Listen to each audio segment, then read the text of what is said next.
A mark of the magus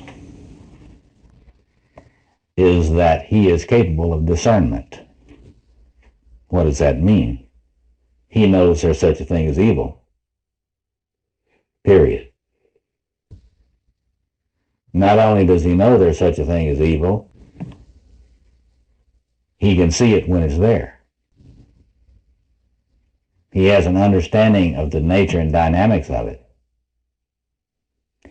He is not subject to the denial that afflicts most other folks that tend to try to live like this is Eden. In this lecture about the Magician Archetype and its influence on the psyche within masculine psychology, Dr. Robert Moore focuses on the process of initiation and becoming a guide for others. He also explores how the Magician Archetype is linked to the ability to discern, initiate, and understand tasks, playing a crucial role in locating yourself in the spaces of the psyche. Join us as Dr. Robert Moore goes deep into the structures of masculine psychology, revealing the positive and negative sides of the magician within each and every man. Tonight, as you saw in your catalog, I'm going to try talking about the role of the magician, the archetype of the magician, and masculine selfhood. And again, for you women, I really think we have to understand that there is a female partner in the psyche of a man, the female magician, and that there is a counterpart in the feminine psyche, which has similar responsibilities. So you can kind of do your own translation. I'm going to address myself to the masculine self tonight, and I hope you will bear with me in that. But I will first talk about a number of tasks. Disenchantment, the task of being able to understand and practice disenchantment, and the task of discernment, the task of accepting the challenge of initiation, and the task of empowering the healer within. But let's get started. I put the first task of the archetype of the magician and masculine selfhood as disenchantment. Now that may seem odd to you, but the word enchantment is a very important thing in human mythological and religious history. Enchantment is the traditional mythological word for what we call today denial.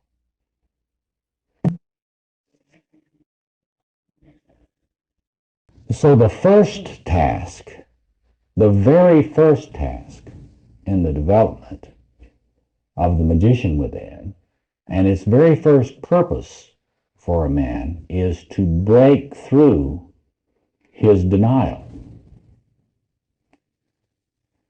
Now, let me just talk just a little bit about denial and how it operates and how it's related to enchantment. Any of you in 12-step programs know how important denial is as a concept for survival and not surviving. One of the first things you'll learn in a 12-step program is that you have to deal with your denial. If you don't deal with your denial, you're going to die. It's that simple. What I'd like for us to understand is we're trying to understand the importance of this circuit in your psyche, is to understand that this is true personally, but this is also true for the planet. Now, what has been the case in pre-modern mythologies, we all understood in pre-modern mythologies, the tribal wisdoms, that any time there is a personal denial, there's also a social denial. And it's very intriguing to me today to look at the extent in which denial operates on a global basis. It is a not knowing. It is a very determined not knowing. See? And a little later, when we get into discussing, you'll probably want to think about how this not knowing is not only related to the lack of the functioning of the magician, it's also related to the warrior stuff not being online. But here you can really see it. This is why in so many fairy tales and myths and cultural narratives, you bring in the sorcerer when you want to have someone who can see. See? The true sorcerer in all of these stories and all of these traditions is always someone who can see. See? What is seeing? When you see that concept used in myth and story, it always has a very specific meaning. It means being able to get past denial and to be able to look at the reality of a situation.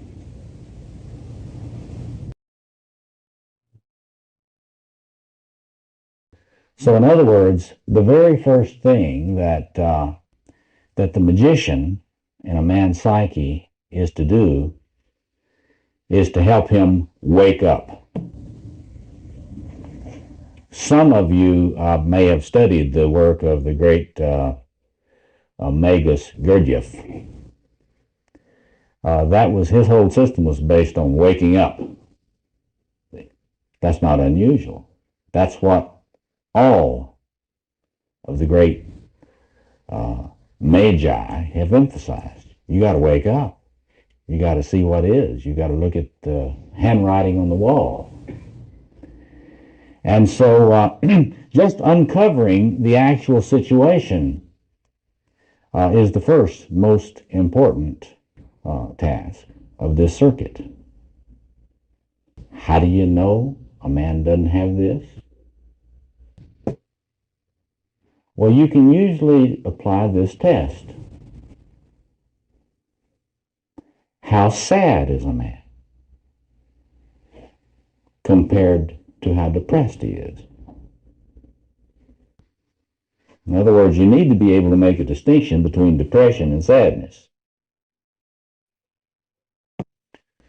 A man is depressed when he is not seeing. He doesn't know why he's depressed. He's just depressed. This is, I think, because usually a depression is based on hidden grandiosity. See? In other words, if you're depressed, it's because of some hidden inflation that you cannot see. Your trickster has not helped you see it yet.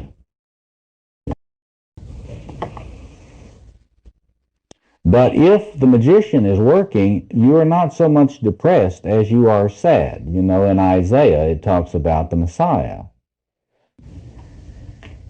And what is said about the Messiah there in Isaiah is really said about the man for whom the magician is functioning. He is a man of sorrows and acquainted with grief. Why is it that if you attend one of these men conferences, and in that sacred space that's created there, that safe space where one is permitted to let the truth emerge without being ridiculed, why is it that what emerges so much is sadness and grieving?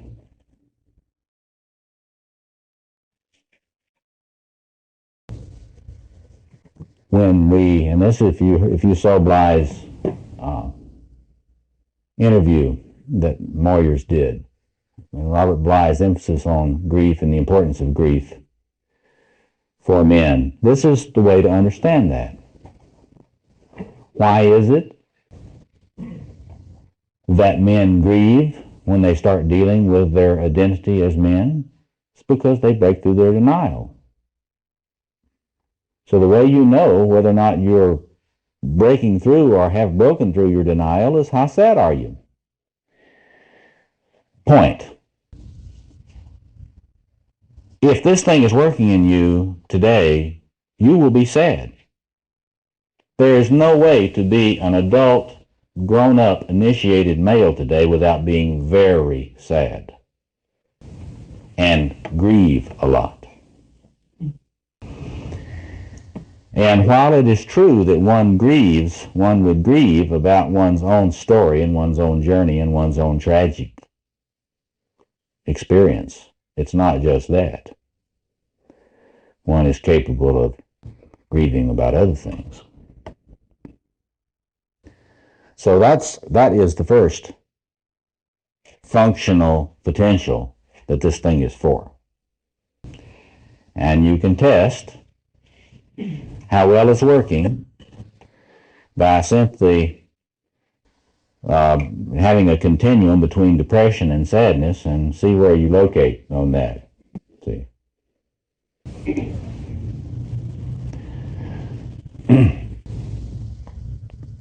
I said I'd talk a little bit about the role of the trickster. You know, Coyote and the Native American tales.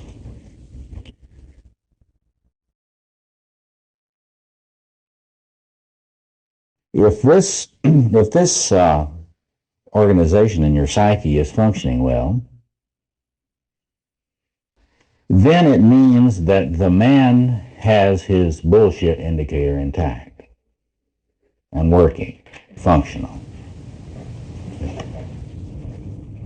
Now, I'll go into this a lot more this summer, but let me just say a little bit about and I'll say a lot more about it next week, about malfunctioning and functioning of the trickster, how you can tell. I indicated a little bit about it a few moments ago when I said if you're not aware of where your hidden grandiosity is, then your trickster isn't working. In fact, if you're not very aware of it, your trickster is very likely to start working automatically and compulsively. See, and that is to say,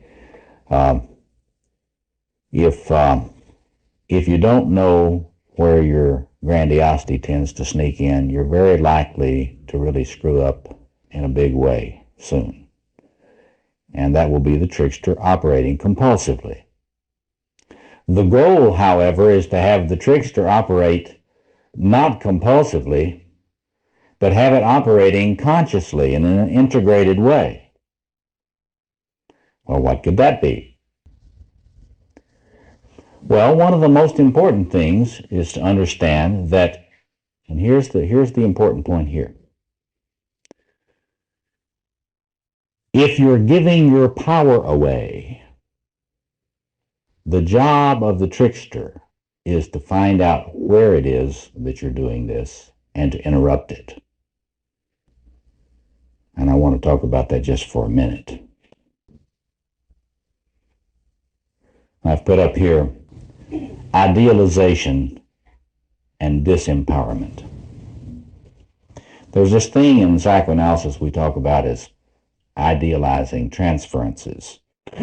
The bad thing is that is not just something that happens with psychotherapists.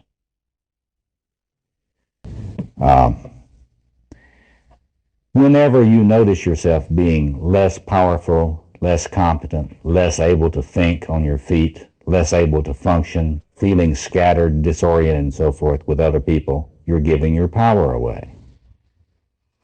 You're in the midst of a compulsive idealization of the person or persons you are with. It's very important to understand this. Just monitor yourself as we just practice this week. Notice when you start feeling small, helpless, stupid. See? You can't get your mind to work. Immobilized. When you're feeling that way in the presence of other people, you are involved in an idealizing projection, idealizing transference in which you're not really aware of. It's very compulsive. And what has to happen is that must be broken up, because that's fraudulent. You have to take your power back, but you can't take your power back unless this trickster function comes to your aid and exposes this. In pre-modern cultures, this was always institutionalized because they had more wisdom about this than we did. They would always have the jester at the court of the king. The Joker wasn't just a film character, in other words. It was something you welcomed men all the time because you knew if you didn't have the jester there that the king was going to forget he's human. Well, if your trickster, if your inner joker is not working, you're going to be giving your power away right and left to men and women. Coyote tends to be a little gross sometimes, but it's helpful to know sometimes when you should fart. You need to read some of those stories. You'll know what I mean. That is, when you get to giving your power away, this is an enchantment. This has to be disenchanted. There are important things for a grown-up to do, you know. And if all the power is being given away, one is disempowered and is in fact still emotionally a child. So you see how this works? Part of the disenchantment is to get past the denial of the social situation and so on. But another important part of the disenchantment is to get yourself out of the enchantment that is taking away your power. Children appropriately give away their power to their parents, who are supposed to hold it for them until they can receive it back at a phase-specific rate. Parents are to steward this king and queen transference. The problem is, most of us have had the experience of child parents who didn't really know what to do with all that idealization and handled it poorly. And that creates adults who are the same. And now you have them as your bosses, see, your executives that you work with, other people in your institutions. It's always interesting to me when I run into persons who are surprised when their superiors do not relate to them in an empowering way. It tends to be more the rule rather than the exception, even in places where you would think that would not be the case, religious communities, etc. But it's really fairly widespread. Giving away one's power is a mark of a lack of initiation. It is certainly a mark of lack of initiation in the magician. Because if your trickster is functioning, it will expose that. You will get at least a sense of humor about it. And you'll bring it back. Doesn't mean they're going to like it. Understand that. People always can tell when the idealization has been stopped. We may want to talk about that later.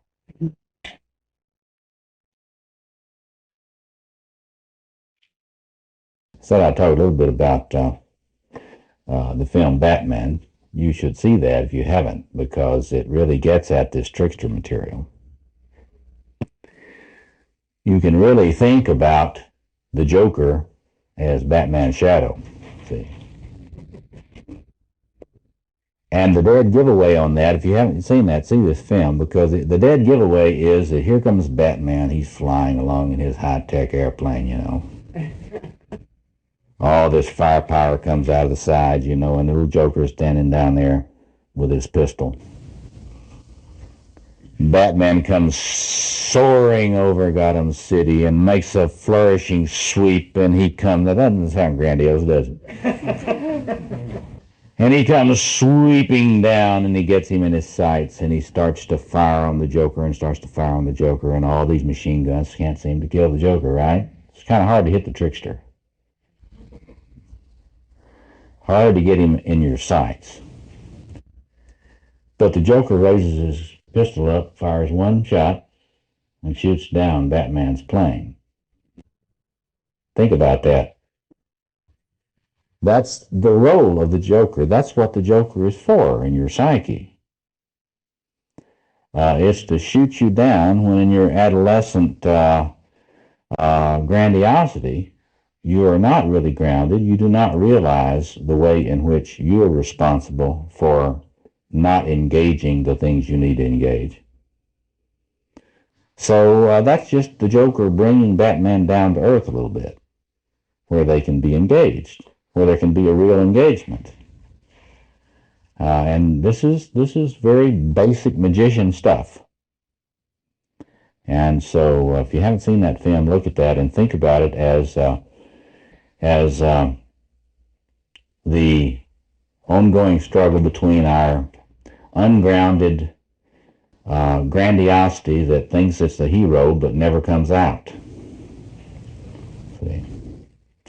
And the part of us that is able to see through everything.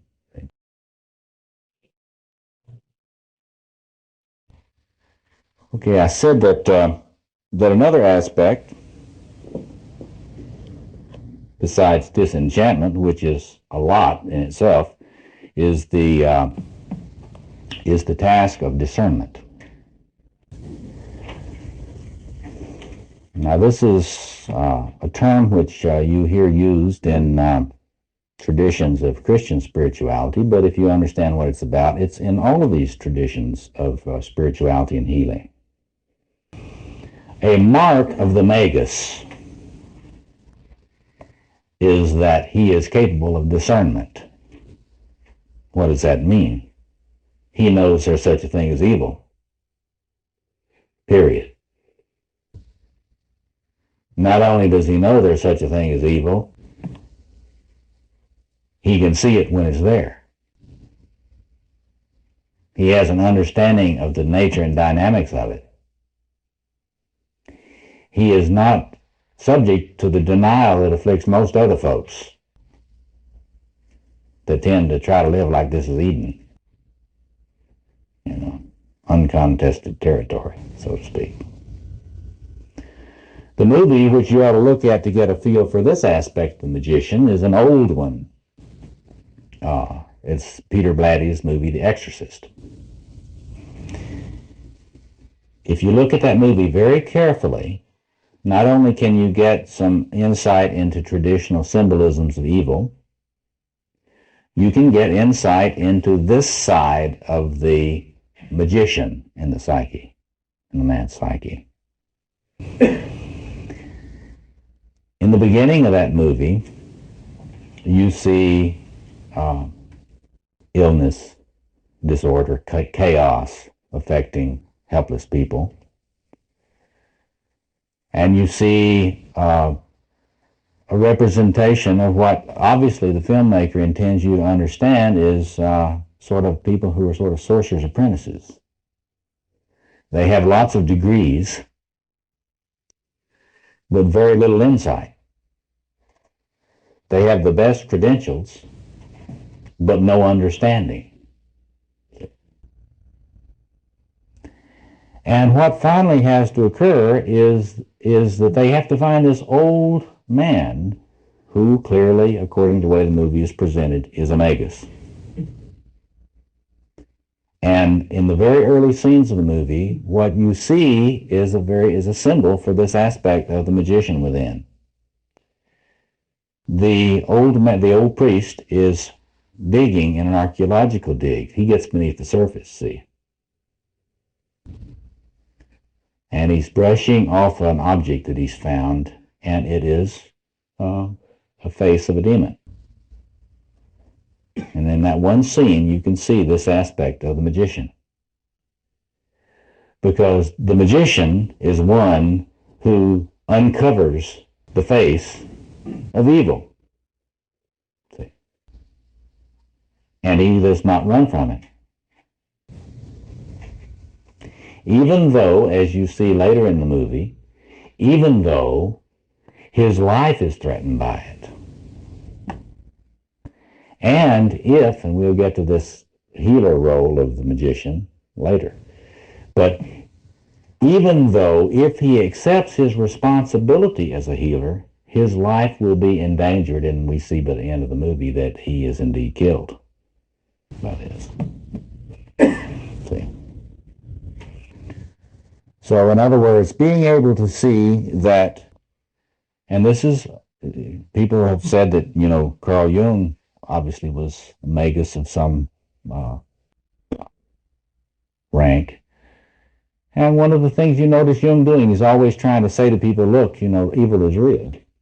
You have to learn to see it. You have to learn to understand it. You can't continue pretending that there's not aggressive destructiveness in the world. And this got him in lots of trouble. But just simply from the point of view of this sector of the psyche is the capacity to understand that there is malignant destructiveness in this world. If this part of a man is developed, he can see the face of malignant destructiveness, what I like to call seeing the dragon. He can see the dragon when it appears in himself. That's where he needs to learn to see it first. And what is the dragon? Dragon is pathological infantile grandiosity. It's what it always is. Yeah. It's the jolly green giant within. Okay. But you're enabled to see that wherever it appears. And you're able to understand that that thing is dangerous. It is not benign. And if you don't understand it and understand what you need to deal with it, it's going to destroy you. And probably your society with you. Now it's very difficult to find anybody today that really presses this issue. It's very interesting. You can find a lot of people that think that the solution to all the world's problems is learning to follow your bliss. Well, that's the archetypal lover talking. See, when you talk to the archetypal lover, and that's all the person's into right then, they don't know anything about enemies, and they don't know anything about evil. See? So if you just follow your bliss, you won't ever have to understand anything, and you won't ever have to fight anything. Right? A lot of New Age folks are in this place. But the magician within, if your magician is functioning, you will be able to know there is a dragon, and you will be able to get past your denial to see the dragon bites on your arms and your legs. You don't have to be a junkie with heroin to have dragon bites on your arms and legs. I won't ask for a show of hands. But you'll be able to see them on you, and you'll be able to see it when it's in the room.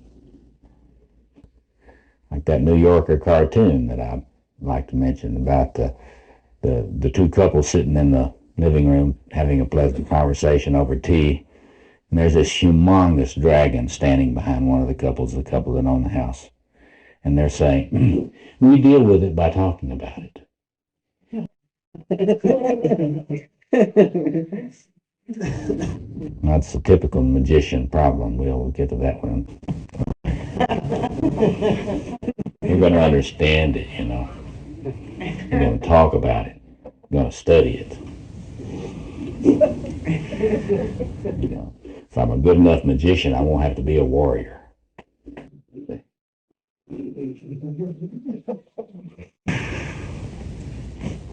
Okay, let me talk a little bit about initiation. Well, there's lots of talk about initiation these days. A lot of experts on this topic.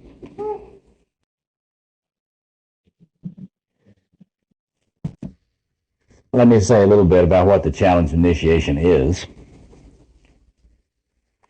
It's a lot of things.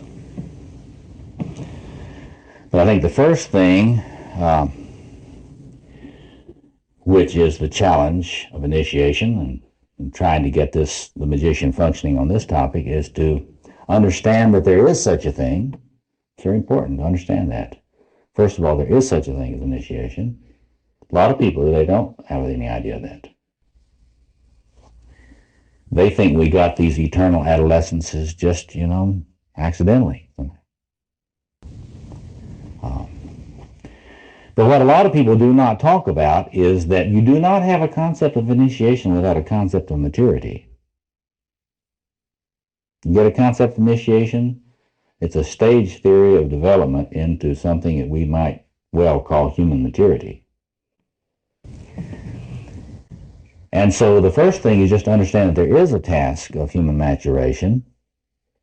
And I like to suggest that the first and foremost thing that a man needs to understand is that for all practical purposes, there are 4 initiations that a man faces. The 4 that we've been talking about. And they're not the same. It's important to understand. You can't just do the warrior initiation. You can't just do a king initiation. You can't just do a lover initiation. There's one of these. One needs to understand that when we're talking about there are lots of initiations, you know, the Knights of Columbus, you know, the Masons. But we're talking about human initiation into human adulthood, human maturity here, particularly that of the male.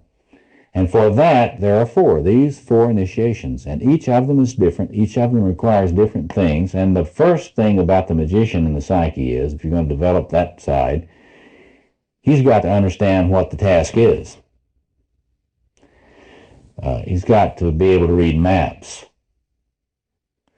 So in other words, for the magician stuff to get online with regard to this task in a man, the potential in the man is for him to be able to understand what he has to do on all of these. See? So the first thing you'd say, well, he understands there is a task, that it is leading toward human maturity, masculine maturity, and that the cornerstones, the 4 cornerstones of masculine maturity are these 4 initiations, and that they all are interlocking. They cannot really be finished. Each one cannot really be finished without development in the others. So, you know that there are 4, and then the magician within has to have some understanding about what development in each one would look like. And I don't have really time tonight to lay that stuff out. I've laid it out in other ways, in other places, and other lectures. But it goes something like this in each of them. First, you have to know that there is an energy that goes with the particular initiation. That is a potential. Power. You got to know that there is one. See, there are a lot of men who, in one or more of these initiation, these sectors of the psyche, do not feel themselves to have any of the power that goes with that sector. So the first thing a man has to do is to have the magician in himself working well enough to know there are 4 powers in here. As William Blake said, there are 4 great ones within every man. There are 4 powers in here. I need to know what they are first. Then I need to connect it. I need to experience that power and that energy. To the extent that you're really alienated from any particular one of these energies, you will not probably be able to experience it in you first. But that's not the job, to experience it in yourself first. That is, you got to know it exists, you got to experience it, and you may have to experience it in another man first. So if the magician in a man is working, he will have a sense of which of these powers he does not know. Then he will be a quester. He will try to find a man that has the power that he feels that he lacks the most. That man may be alive, or it may be a historical figure. So in other words, you know the power exists, you find some way to connect with it, then you want to experience it in yourself, then you want to gradually go from feeling of conscious incompetence, to conscious competence, to unconscious competence in that power. But all of this is all preliminary, because the real task is to figure out what the power is for. That is, once you get it, what do you do with it? There are a lot of men in this world who may not have much other initiation, but they got their warrior initiation up to a certain level. But for the life of them, they can't figure out what it's for. See? And the fully initiated man has figured out what that warrior energy is for. And he's figured out that it's not to rape and dominate the weak. See? Most of the men in the world and in history never figured that one out. See? But anyway, this same thing, you can work on this with each one of these initiations. And the movement toward connecting with, understanding that there is this, connecting with it, bringing it inside, experiencing it within, gradually becoming more competent and effectual with it, and then figuring out what it's for in a wider sense. So that's the challenge of initiation. And then, as the gentleman says, there is the question of ritual process initiation. That's where the understanding of sacred space comes in, and understanding ritual leadership comes in. Change process occurs in ritual space. Transformations exist in ritual space under the conditions of containment. Now that's getting to the task of becoming a guide for others. See, when this magician energy starts consolidating, not only do you understand the task of initiation and the geography of initiation, so to speak, the powers, not only do you look at yourself on this and start working on your own empowerment, you know that you're going, when you get to the point of having this energy fairly developed in yourself, you're not going to just use it to sell more soap on Madison Avenue. You're going to start serving as a guide for others. That's where you become a ritual leader. And it doesn't mean you have to get a PhD and become a psychologist or psychotherapist. Throughout most of the history of the human race, men understood that there are plenty of ritual responsibilities around for everyone, for every man. And every man needs to be a ritual leader, both in this initiatory task, personally and socially, and also in the healing task. So you can think about ritual leadership in terms of for the magician as having these two kinds of emphases. You can see it as a empowerment emphasis for helping people come of age to the point that they can get in touch with their powers, and then helping guide them in terms of understanding what their power is for.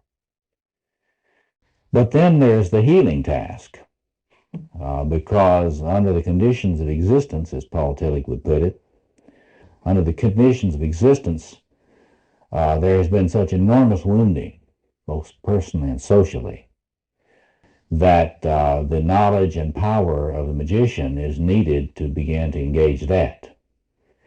And that's why we could say that when this power in a man gets really fully developed, that's when you can start talking about shamanic initiation, the initiation of the shaman, which is just another way of talking about the healer. Because when this side of a man's psyche is fully developed, he is not simply one who seeks to understand. See, if you look at the practice of the shaman in pre-modern tribal cultures, they are not detached. Now, next week I'll be talking about the psychopathology of the magician and how to tell if when you regress, do you become a crazy warrior or do you become a crazy magician, etc., etc. We'll be talking about what happens when you regress into this thing and you become a crazy magician. One of the things we'll talk about next week is detachment. Do you tend to just detach, go away when you get regressed? If you do, if you tend to be alone a lot, you probably become a crazy magician. See? But at the full development of this thing, when this thing is really online and really working, that tendency in the magician does not appear. Because the strengths of the other sides of the psyche, the other circuits, have become so integrated in this person that they don't have any fantasy of just understanding the world's ills and sort of just scientifically being detached about that. I mean, if you've got somebody that can scientifically study the starvation that's going to be happening in Ethiopia shortly, you do not, I don't care how many PhDs the man's got, he's not got an initiated magus. See? You follow that? Okay. Let me stop there and, well, let me not stop there. Let me close with an image before our break. We'll come back after our break and we'll discuss this stuff in some depth. I put up there Keys to the Kingdom, and I put that up there because I think if you look at the Christian myth, you see St. Peter portrayed in the image of the Magus. It's very interesting to look at that image of Peter in the Christian myth and think about the magician and the initiation of the magician. And what is a magician like when the magician gets initiated? See? And, I mean, you can see all sorts of things. The really uninitiated magician, one who is finally uninitiated, is into denial. Peter is into massive denial, right? But Christ, who in the Christian myth is the king, the true king, Christ says that you have the keys to the kingdom. Well, there's a sense in which the initiated magician does have the keys to the kingdom of the male psyche. All the spaces, knows how to enter them, knows how to get out of them. Whatever you bind on earth will be bound in heaven, etc. There is something in the magician that can really affect changes, powerful changes, that control psychic geography. See? But I think it's very instructive to look at the little dialogue that the Gospels portray when the king asks the magician, "Who do you say that I am?"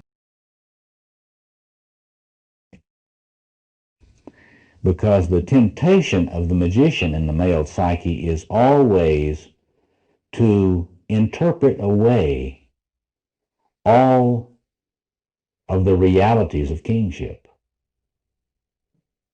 all of the realities and responsibilities of kingship.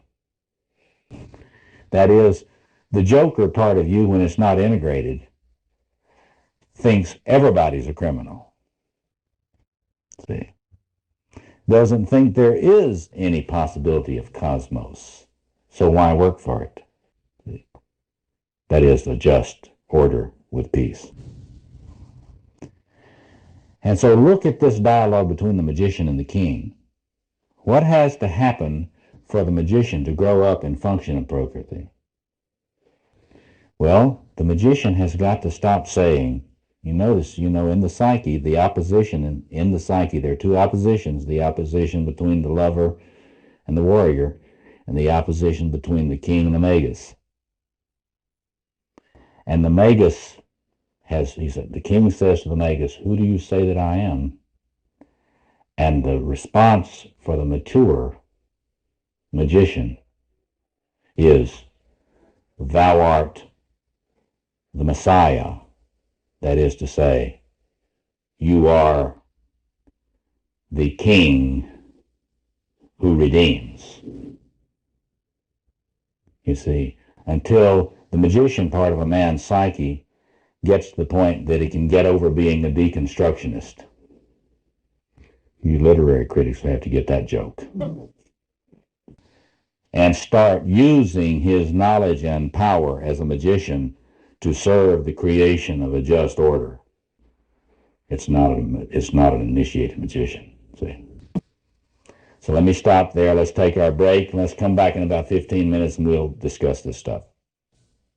Clarifying what I was saying at the end when I was talking about the Christian myth in terms of Peter and Christ, it's what I was saying that the true initiated magus recognizes the true king. Yes, that's exactly what I'm saying. See, what you can generalize this too. You can say that whenever any of these four powers in the male psyche is fully developed, it does not deny the necessity for the others.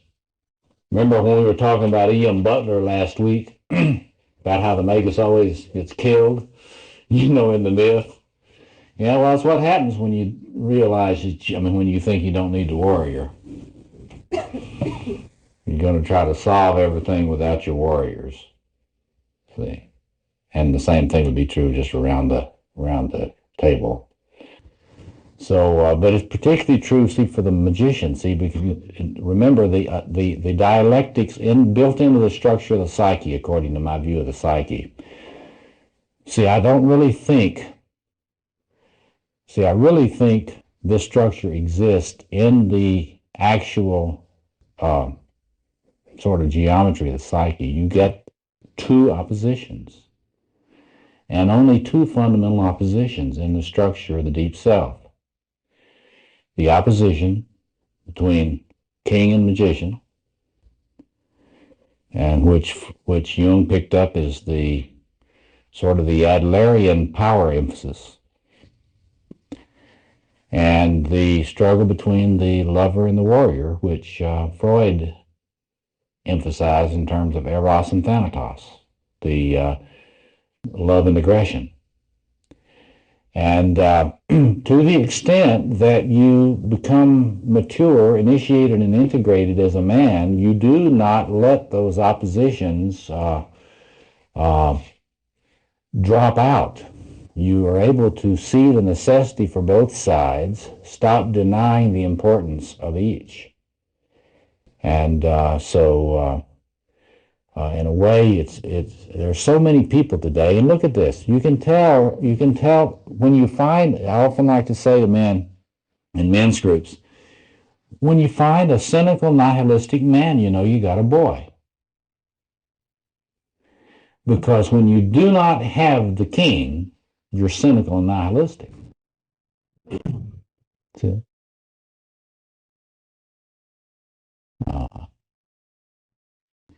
Because it is only through that connection with the king that you can get the taproot that organizes the psyche, helps to deal with all the foundation you need to monitor all these energies that are in the, particularly in the lover and the warrior.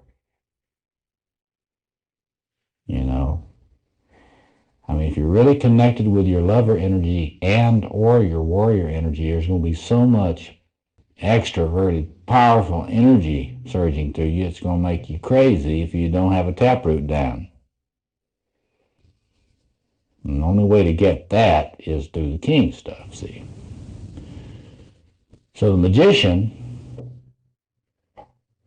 first of all, we say review, helps you to see what is, including the spaces that exist.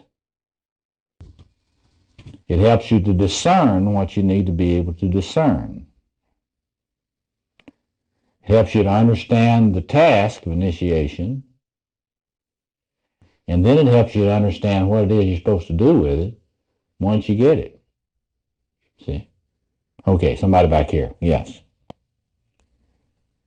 Two concerns. One, given the fact that the magician is the one who kind of can locate you in the spaces of the psyche and has some understanding about the keys, what can we say about what this has to do with any particular order of development of these initiations?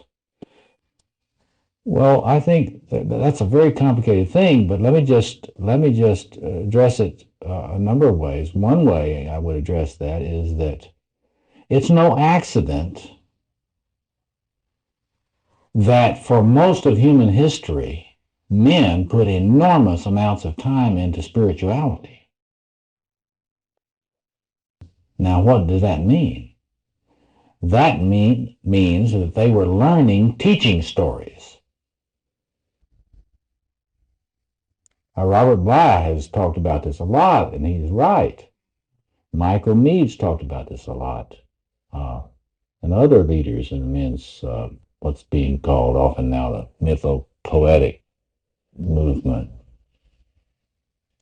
that there was a time, you know, it's kind of hard to, in a lot of, for example, in the churches and synagogues today, it's kind of hard to find much enthusiasm among men.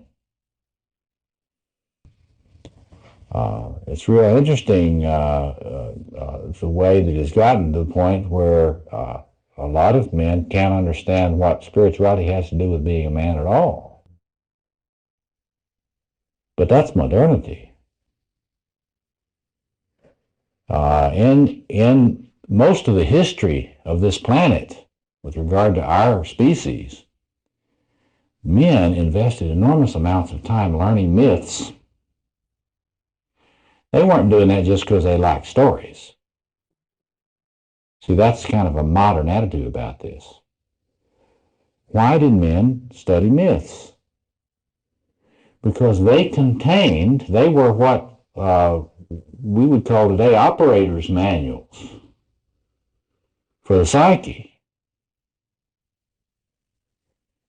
Now, what's this got to do with the development of the personality and development of the magus? When you're studying myths in these tribal cultures, you're learning the maps. You're developing the magus. And when you're telling young men, when you're an elder in the tribe and you're telling young men these stories, you're not just trying to give them a hard time. Make them learn a lot of stuff. You're trying to get them to learn the stories so they will understand what it is to be human and what their responsibilities are when they're fully initiated. This is why I like to say you can't be sane without myth. Because without myth, you're not going to have any place to put your grandiosity. You're not going to have the other world. You're not going to have the king in the other world and the queen in the other world, is what I like to say.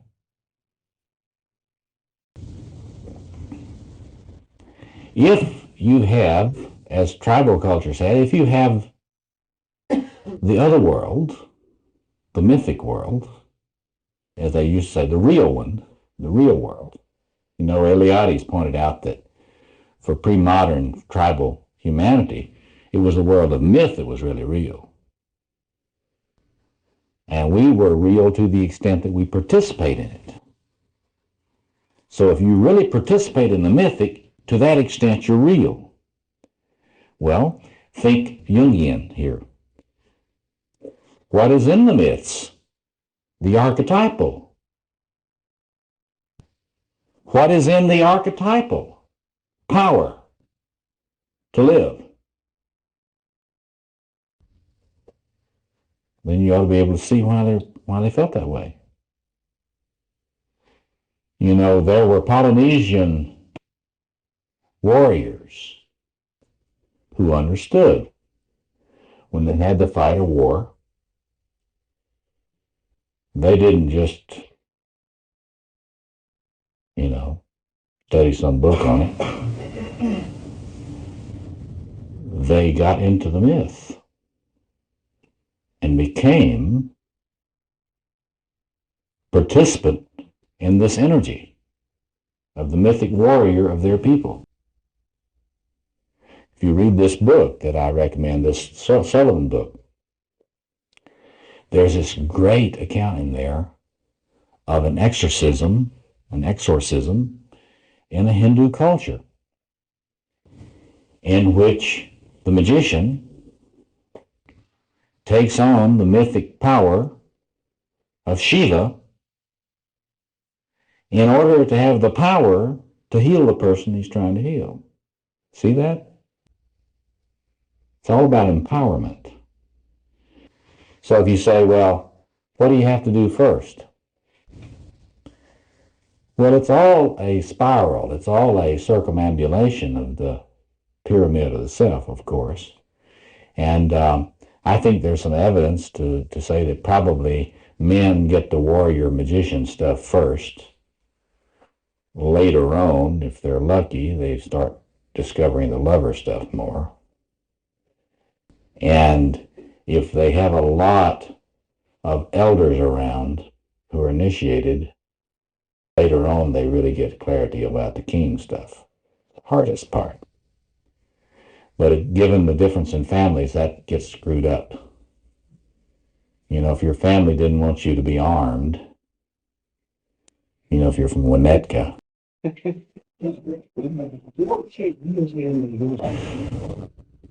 can't play with guns if you're a little boy, So you may be very wounded. If you grew up in Winnetka, you may be real wounded in your warrior if you're a boy.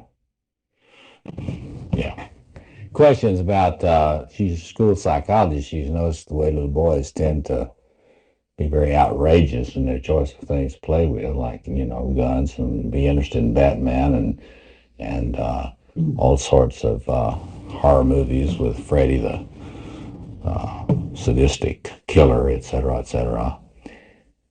It's very important. Let me just comment about it in the context of the magician. It's very important for us to get out of our piety and our, out of our kind of moralisms with regard to the psyche and look calmly and in a very careful way at what is going on with this business. And I'd like to point out this is not just a masculine issue. I mean, we have to understand that a fully adult human being is not disarmed, male or female. And the sooner we understand that a fully adult male or female is fully armed and dangerous against those who would oppress, then the planet will change. The planet will change then. You see, there's the naivete of, Bly's always talking about the naive male. Well, we can make that blanket. The naive male and the naive female does not understand the necessity for warrior circuitry in the psyche, and does not understand what happens when that circuitry is not blessed and brought into conscious, responsible stewardship. Well, what happens when the warrior circuitry is not blessed and integrated and brought into responsible stewardship is what we got in this world right now.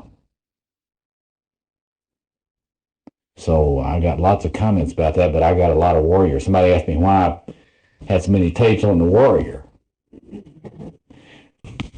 Well, it's a very hard thing, even though men are supposed to be better at this, in some ways. It is an energy which is usually honored in places like Chicago by mostly the shadow warriors. It's hard to find anybody with much warrior energy that knows what it's for. Like creating justice and defending the weak. So there's a lot that could be said about that, but it's very similar on the others as well. I mean, it's like whenever you notice somebody sort of compulsively doing something,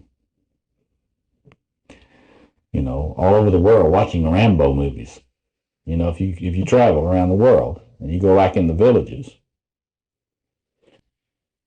see all these people watching Rambo movies, 1, 2, 3, 4, probably 16 before long, Rambo 16. You gotta get your magician tuned up. Why is that?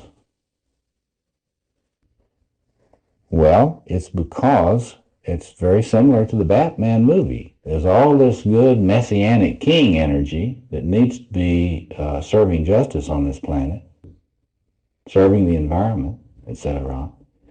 Is split off into the unconscious and the shadow, where it cannot be stewarded. It's going to be interesting if we ever get mature enough to get that stuff integrated off the screen and into the psyche, Think about it. It's very interesting to think about our whole entertainment industry as a psychological container. Think about that. And think about all these archetypal energies that are carried in film, because we have not sufficiently befriended our archetypal psyche to start integrating that stuff. See? And anytime you get an unintegrated archetypal content, it's always raw and primitive and scary. So it's the task of the magician within to figure out what all that energy is for, how it relates to the other energies, and what needs to be done with it.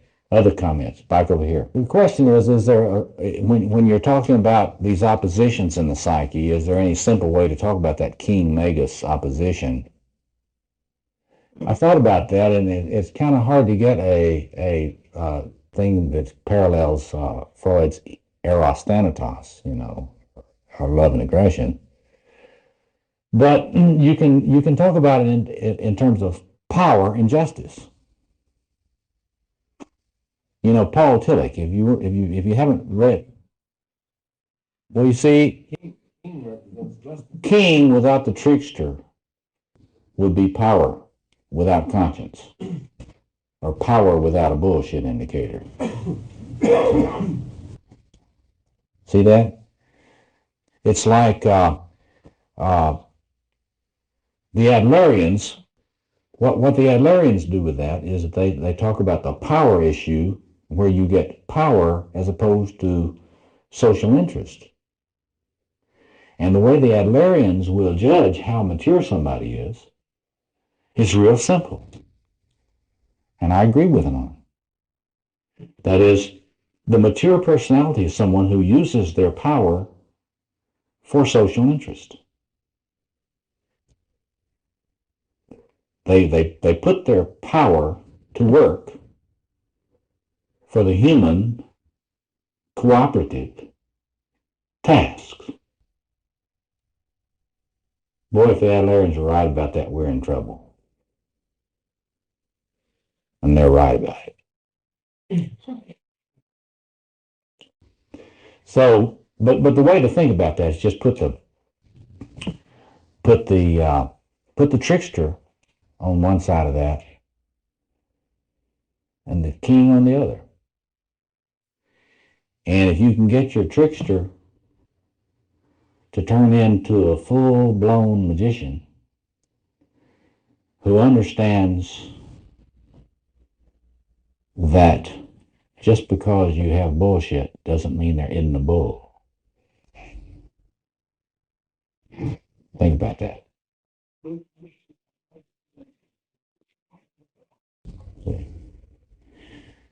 That is to say, you've got to get to the point. And see, this is very hard for young men, especially adolescents. It's very easy for an uninitiated man to assume that everybody sells out. There are no men of integrity. There are no men who are admirable. So I can just blow it all off. You know, I don't have to be serious about anything. So it's the trickster that exposes any human male that claims to be the king. It's the trickster that understands that the true king is inside. And it's the function of the trickster to get that king inside, but not identify with it. Yeah. Well, the question is really about shamanic initiation, or initiation into a the mature healing role. It's something that's very important to get. That is to say that merely an encounter with the archetypal psyche, that is, an archetypal experience, does not necessarily initiate you. That is to say, you can have conversion experiences out to kazoo and not grow up. There are a lot of people that go from conversion experience to conversion experience. I'm a Southern boy. My God, we major in it down there. Every summer we get converted. You know? Revive us again. No Southerners here, I can tell that, because we don't know the songs.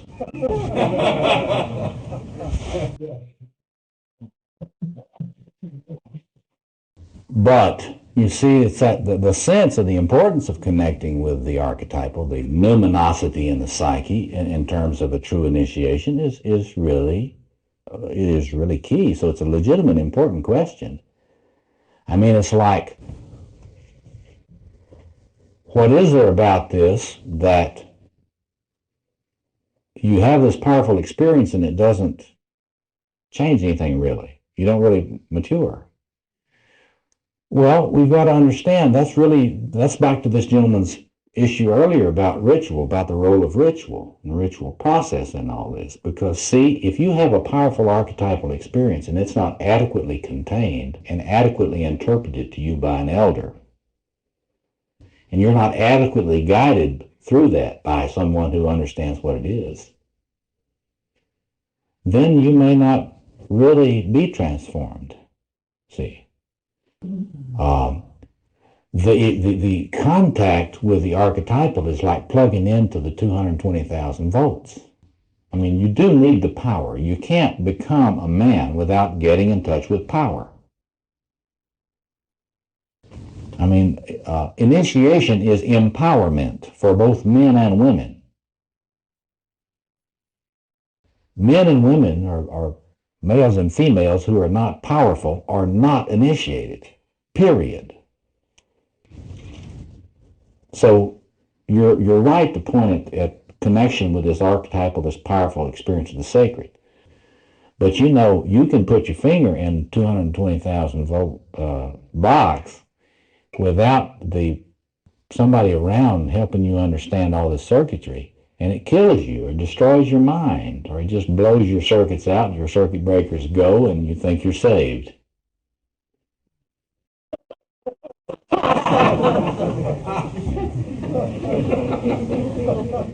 But when you wake up, you're just as immature as you were when you were zapped. See, I won't name any names about this in the press, but you all know who we would be talking about in this. See? So that's what ritual is about. Ritual process, what it's for, and what it always was for, is to help you connect with the powers, the archetypal, the numinous, sacred powers that will empower you into your fullness and really expand you into your fullness. But you've got to have somebody that understands how to connect with that without having to fry you. This is the problem of being in the modern world.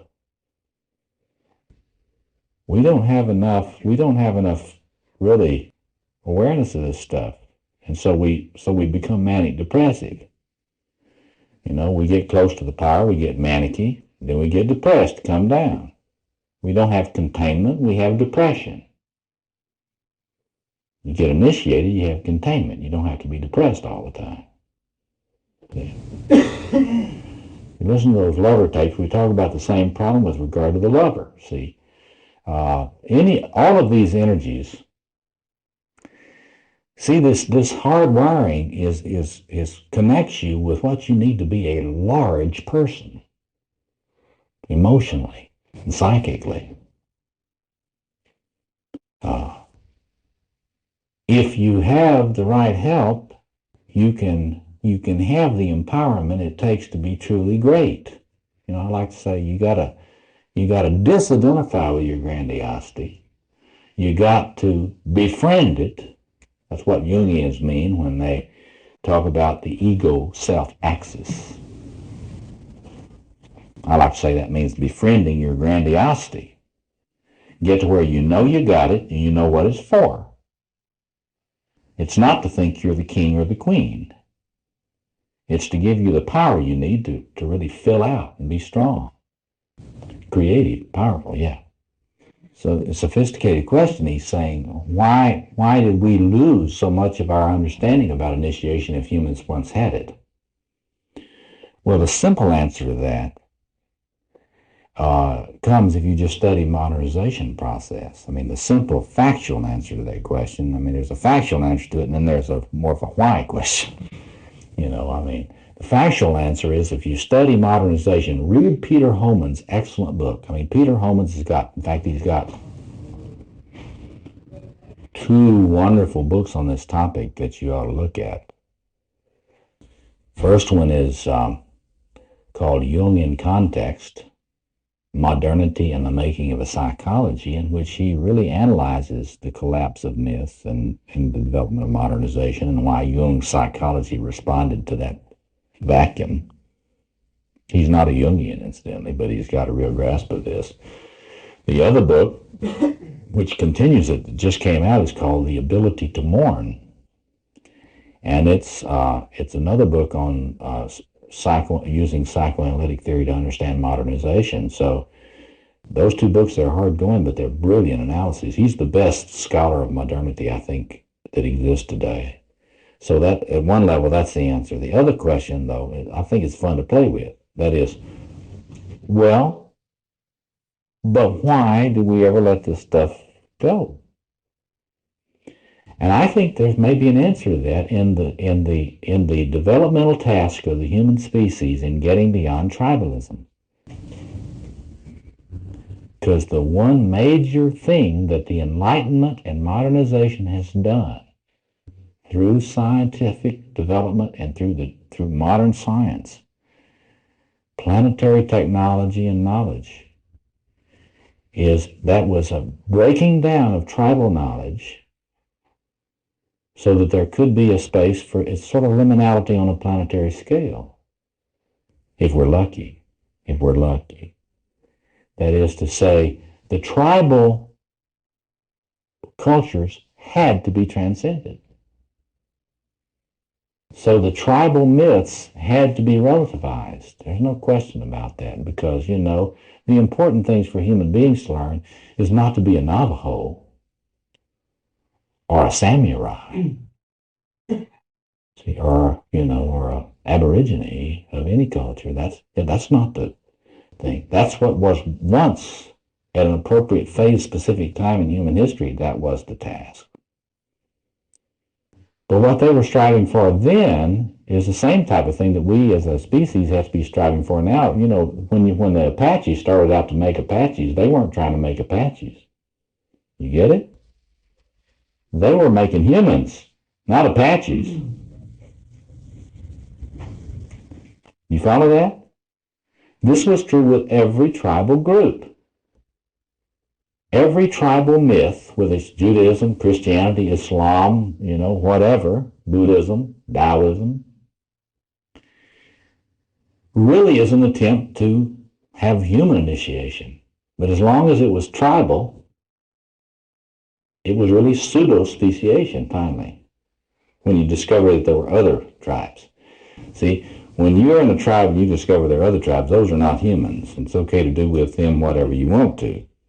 In fact, we can use those people we capture on our raids in our rituals, human sacrifice rituals, to make sure that the world works correctly. We're being good. We're trying to serve the gods.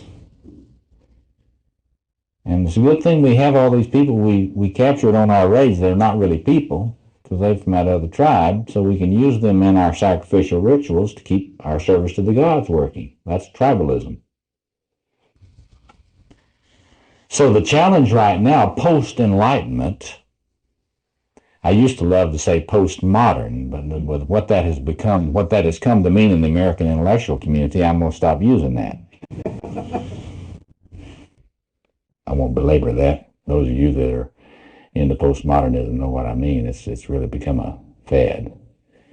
But what I mean is, when I say postmodern, I mean planetary, human, post-tribal. And that is the challenge now, to take all of these tribal wisdoms, all these tribal narratives, all these tribal stories, and to steward those. And to use them all as Old Testaments. See, that's the task. So the magician task now is the same as the magician task always was for both men and women, except we've finally gotten around to the job. Because never before in human history has it been a possibility of getting beyond the tribal human, quote unquote, to the human.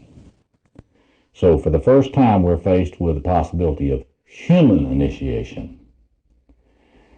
And thanks to Joseph Campbell and Eliade and others, we have all these Old Testaments that in them have encoded all this wisdom about what it would look like to be a human, grown up. So that's why we study all this comparative stuff, because we're trying to do the same thing the old peoples of the earth did. We're trying to listen to these stories Why don't we just have our intellectuals tell us? Well, because, the modern intellectual tends to be locked in the mega space. They tend to think that you can say it all from the position of the magician. That's how we got this thing we call in contemporary philosophy and literary criticism today, deconstructionism. At a recent, I just got to tell you this. Sorry about this, but, humor me just a moment. There was in the New York Times this week, there was this story about this conference on deconstructionism. And some person got up in this conference and said, well, can you tell me what you are for? In a world in which the children of Ethiopia are going to be starving in large numbers very soon if we don't do something, what does deconstructionism have to say about this? There was a silence. And the writer said, and after this very long pause, the conversation continued, and nothing was said about Ethiopian children. Well, that's what happens when the magician tries to be whole out of magician. Because you can't be whole out of magician. What does this mean? Well, think about this. I used to be a philosophy professor before I was an analyst. And so I have a little experience of philosophers. And the very interesting thing is, when you try to be whole out of that point of view, there's no place really for action or construction. It's really true. This is a wonderful word, deconstructionism. That is the runaway magician. The windmilling magician cannot envision a cosmos worth fighting for.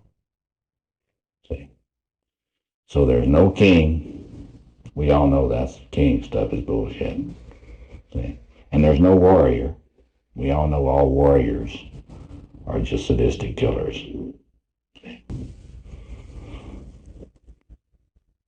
No lovers. And all the lovers are just not objective. Which is true. You get that? So it's really, that's a long way around. Thanks for indulging me, but it's a long way around to get to the point where I believe that myth is, contrary to what we've been told for many years now, that myth for human beings is superior to metaphysics. It always was, and it always shall be. Why? Because it integrates the four different sides of a human psyche in a way that metaphysics can never do. Philosophical metaphysics can never be warrior energy. I like to remind people that when you start getting integrated, you're getting empowered. And when you get empowered, you're going to have a lot of people hate your guts. They're going to envy you. They're going to try to figure out what's wrong with you. And so the fantasy that we have often, the naive male or the naive female, the fantasy that they have that when they get empowered, they're going to be liked. See, it's just wrong. You get empowered. You remember the thing I read you from Butler, the beginning. People like to kill these magi because the magus is against their denials. That's the first mistake, see, challenging people's denial systems and so forth and so on. That's right. Martin Luther King, Malcolm X. Look at the initiated magicians, see, who've been killed. And for example, look at Malcolm X. That ought to be a hero to men, Malcolm X, in this context, because when Malcolm X really finished his initiation, and he saw that the fully initiated man was not a racist. See, he ran into a lot of people that hated his guts for that. See, and this is true in general. There are a lot of people around, and there always have been. The Nazis weren't the first. I mean, that's just that's an old human tradition, at least tribal human tradition. To when you really get into your own tribe or your own race or whatever, and you really kind of get into that and define that as the good and everybody else is the bad, a lot of people think that's initiation. There are a lot of groups around the country of various races and creeds, et cetera, that think they've got initiation down. And what they've got is pseudo-initiation. It's not even a real good tribal initiation.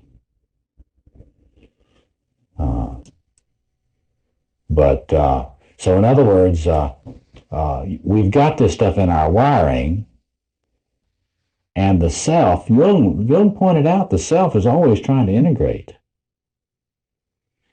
Of course, if you don't have anybody to help you with it, you can really lurch around a lot, see. And for the most part, I like to say to groups of men, if you're struggling with your pathological grandiosity and you're having a real hard time with it, get out of the fantasy that it's all your fault. It's not all your fault.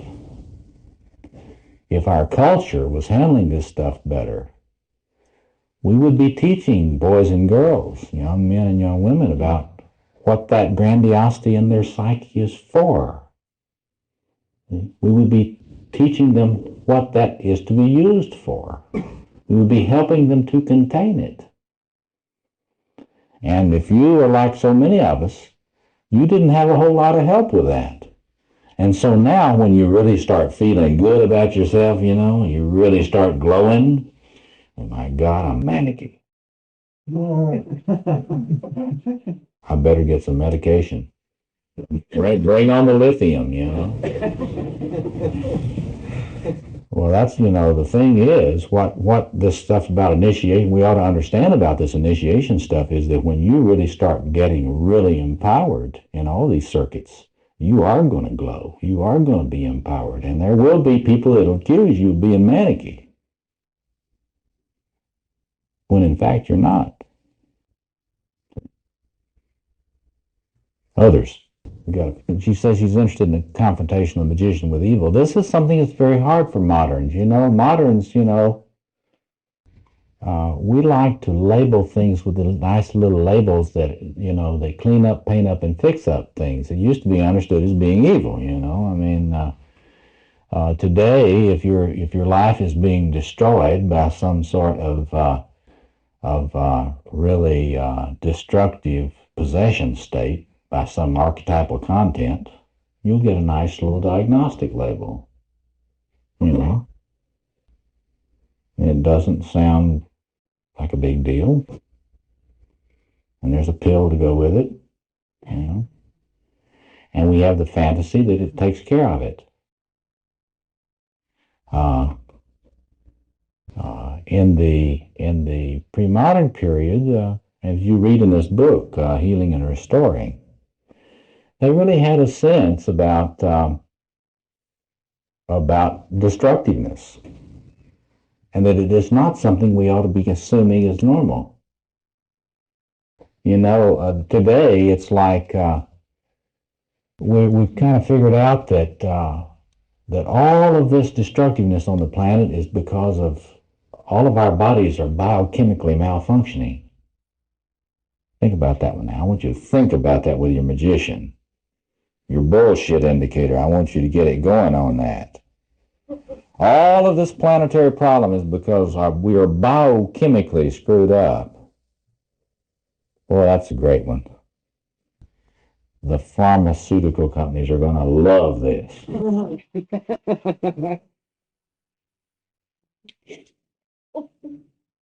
Or the psychiatrist. So are certain people in the mental health profession. But the point of it, the point of it is you really do need to study the history and phenomenology of evil as humans have experienced it. There's a lot of wisdom to be gleaned from studying all these tribal narratives about evil. Once you start studying evil cross-culturally, if you're come out of a Christian background and you think you've gotten sophisticated because now you don't believe that there's any reality behind the myth of Satan, then maybe you ought to study Buddhism, or you ought to study Hinduism, or you ought to study shamanism or something, and start doing a cross-cultural analysis of these patterns, because what you will notice is the same thing that Jung noticed. You will notice that there's a lot of commonality among humans in what they understand as evil. And what you will also notice is it tends to look a lot like what we call infantile grandiosity today. That is a sort of a bogus God claim on the part of humans. Whenever you get human beings dominated by archaic infantile grandiosity, they are going to act out in ways that destroy themselves and others. See? And if you look at these old mythical treatments, they all talk about this. If you want, I've got a lot of discussion of that in these tapes on the psychology of Satan, in which I'm looking at the dynamics of the archetypal shadow. So you might want to listen to those. Yes, one more and then we've got to stop for tonight. That's sneaky, Roy. Did you hear that? Let me repeat it for the tape. So am I saying that the source of evil is within the human psyche? Well, speaking as a psychologist, I would say yes. And one of the things I like to do is to lay out the way in which, if you study comparative psychoanalytic theory, Freudian, Adlerian, Cohutian, self-psychology, and Jungian, they all point to pathological grandiosity as behind psychopathology. Now, when we start talking evil, you move into the sphere of metaphysics, at least, and mythology properly. And I don't mind speaking myth, but we should be clear when I'm speaking myth, and when I'm speaking metaphysics, and when I'm speaking psychology. When you're speaking metaphysics, you've got to deal with a philosophical analysis of all these issues and not take refuge in a certain discipline like psychology or something. See, I'm a Whiteheadian. I don't have any problem talking about ontology of evil. And I sure love to speak myth. And I think if you don't speak myth about evil, you miss it. You miss the power of the human experience of it. And so that's a very complicated business. But I would just stick to my guns that if you don't know the mythology of evil, it's going to be real hard for you to even see it in its reality in human experience. And if you study it cross-culturally, you won't be lost in some tribal story, trapped in it, but you will be able to get to something out of these human stories about evil. You can start with Franz's book, Shadow and Evil and Fairy Tales. It's a good place to start. Yeah, one more and then we got to stop. Yeah, there's questions about whether fairy tales are useful for children and others in terms of getting at these issues. Of course, Jungians are very biased about this. Jungians believe that just as in myths and other stories, that fairy tales capture sort of deep truths about human experience. And I think it would be true to say that a child who grows up without exposure to a lot of stories cross-culturally has been really impoverished. But that's a part of the role of the magician, right? The ritual elder in culture. What do they do with regard to that? They steward the stories. One of the books I meant to mention to you that I want to recommend that you look at during this course is the work of Elie Wiesel, the great Jewish mystic and writer, particularly his book Souls on Fire, which is about the Hasidic masters. If you read Wiesel's Souls on Fire, you'll get a lot of feel for the magus, for the mature magus. And you get a real sense for, especially this part, where what do the Hasidic masters do? They spend a lot of time telling stories. Why? Because they know if you don't steward the stories of the human race, that you impoverish the children. And you make it impossible for human beings to be human. And so look at Wiesel about that for next week.